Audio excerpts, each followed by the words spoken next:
Bagi teman-teman yang belum follow Instagram saya, silakan di follow karena di Instagram saya sering melakukan tanya jawab untuk follower melalui video. Kemudian Instagram juga saya sering bagi ataupun upload foto video tentang kesehatan. Nah, untuk teman-teman yang belum follow, silakan follow karena di Instagram juga saya sering bagi-bagi rezeki untuk teman-teman semua.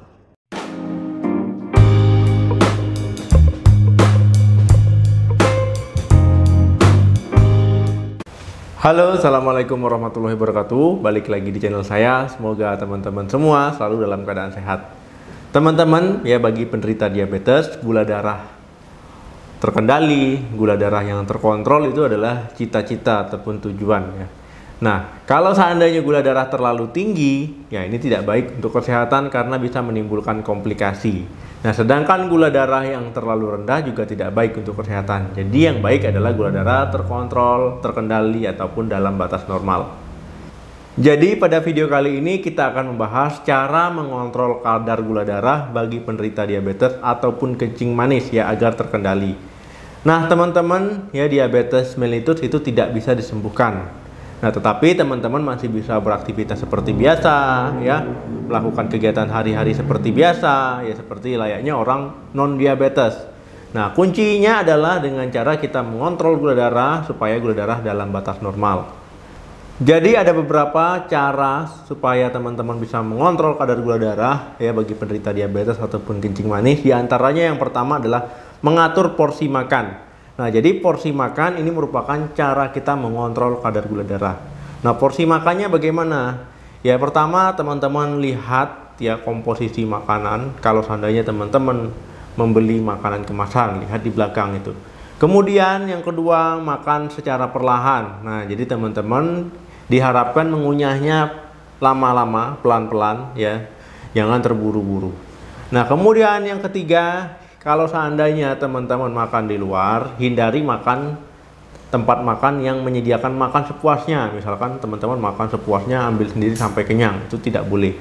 Nah, kemudian juga teman-teman, kalau makan, perhatikan piringnya. Dalam arti memperhatikan piringnya, itu jumlah makanannya seperti apa ya. Jangan terlalu banyak, jangan terlalu berlebihan. Kemudian teman-teman makan dalam porsi kecil. Nah, tetapi sering itu boleh. Yang kedua, pola makan yang tepat.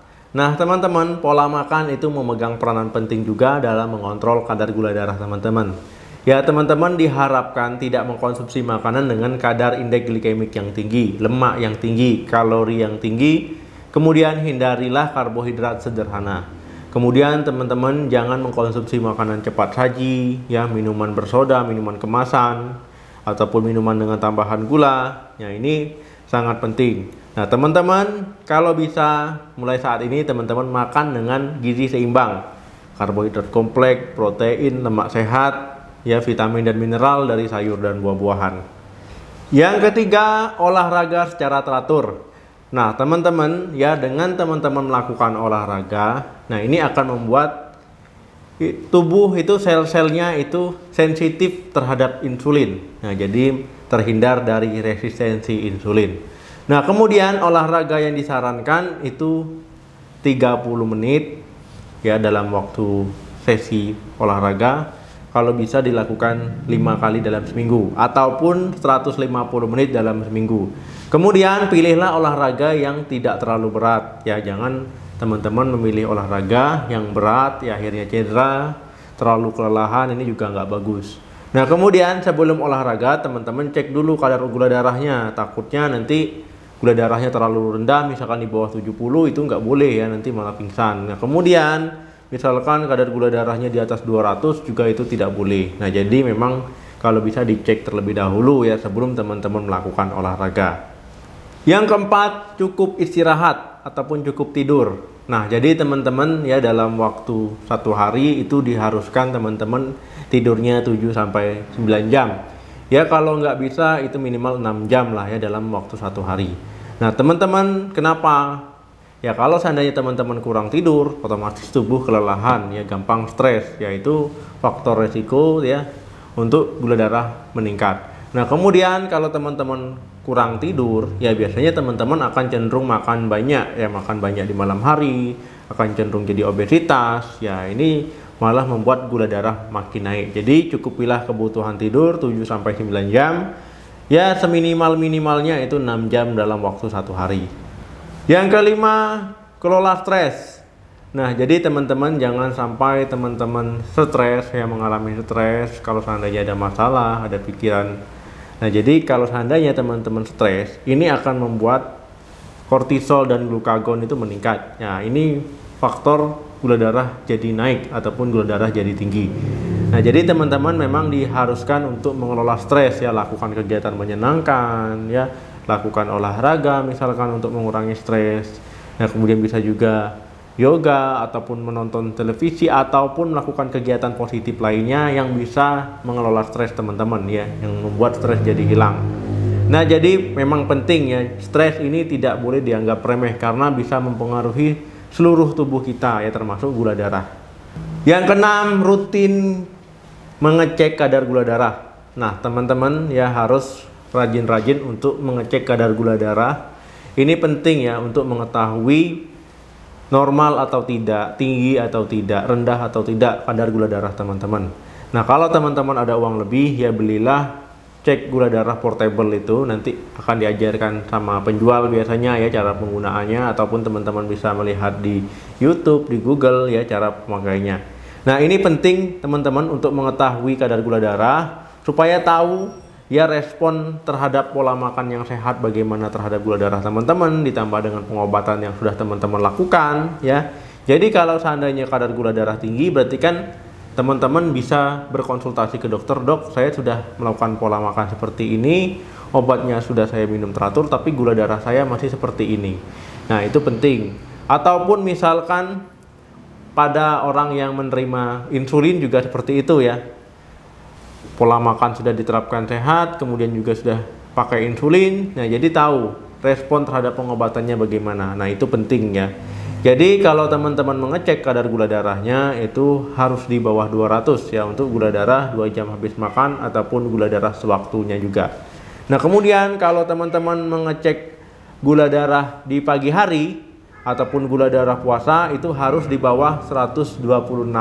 Nah, jadi kalau teman-teman bangun di pagi hari sebelum makan itu gula darahnya harus di bawah 126.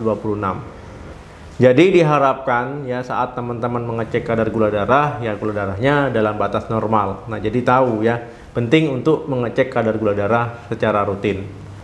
Yang ketujuh, mengkonsumsi suplemen tambahan.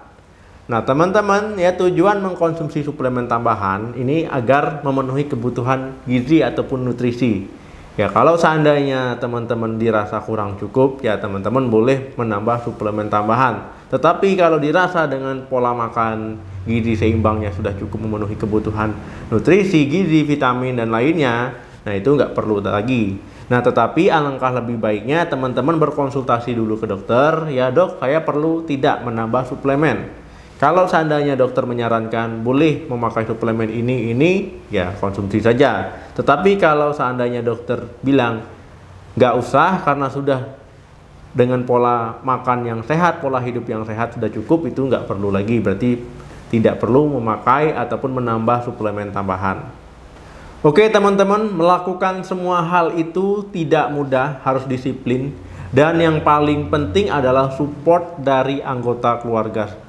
Kalau seandainya teman-teman sendiri itu agak mustahil, ya, agak sulit. Tetapi kalau seandainya anggota keluarga membantu mensupport, membantu mengingatkan, mendukung, nah, ini akan jauh lebih mudah, ya, karena teman-teman ada yang mengingatkan. Kalau sendiri itu, ya, lupa, males, ya, ataupun sering capek, ya, itu agak sulit. Tapi kalau dibantu ataupun disupport dengan anggota keluarga, ini sangat baik karena anggota keluarga memegang peranan penting terhadap keberhasilan pola makan, pola hidup sehat, dan tip-tip yang saya berikan. Oke, teman-teman, jangan lupa like, share, dan komen di video ini. Bagi teman-teman yang sedang sakit, saya doakan segera diberikan kesembuhan, dan saya doakan juga semoga kita selalu dalam keadaan sehat. Amin. Sampai ketemu lagi di video saya selanjutnya. Salam sehat, sampai jumpa.